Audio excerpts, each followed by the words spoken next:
Moving on, the foreign ministers of the US, India, Japan and Australia issued a joint statement condemning the 22nd April terrorist attack in Jammu and Kashmir's Pahalgam, which claimed the lives of 26 people.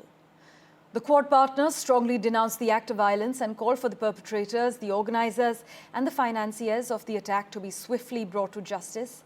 In fact, Dr. Jaishankar has said the victims and perpetrators of terrorism must never be equated, and India has every right to defend its people against terror strikes.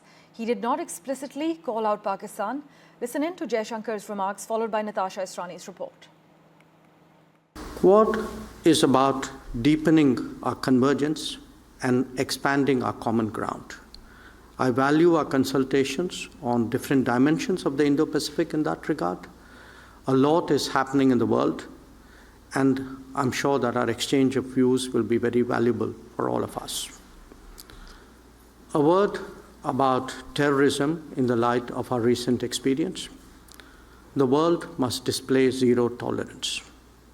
Victims and perpetrators must never be equated, and India has every right to defend its people against terrorism, and we will exercise that right.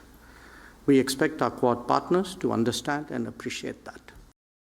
Well, yes, terrorism is something that India talks about often. This is not the first time. External Affairs Minister was at the United Nations just a day before yesterday in New York, also highlighting terrorism. So on broad terms, certainly the Quad has made noises supporting the overall stance of fighting against terrorism and standing up to it. But that doesn't seem to be the full focus of Quad during this meeting, which happened in DC. But I do want to underline that there are other challenges that the Quad is facing. Each of those countries, Japan, Australia, India, along with the United States, even though there was so much emphasis on Quad cooperation by the United States, especially at the beginning of the year in January, there have been some shadows after that because the tariffs which Donald Trump has imposed have affected all of these countries. So there is some amount of bristling and friction there within the Quad, including Japan, which has been asked to increase its defense spending by the United States,